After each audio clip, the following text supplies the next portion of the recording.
I just found this lawnmower online, and I texted the person and he told me it's in a shed. I'm not sure if it's running or not. I told him please check so I can pick it up.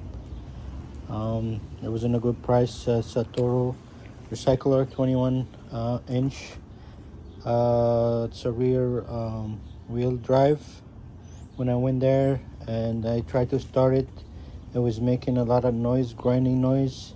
I checked under the deck. I found that the blade was loose, and I tightened it, and I cut myself in the same time, and it was running, but I felt like it needed more care.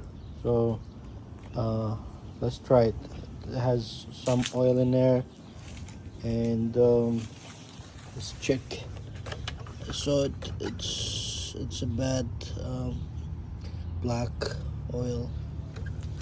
You know, gotta change that. So let's try it. Okay.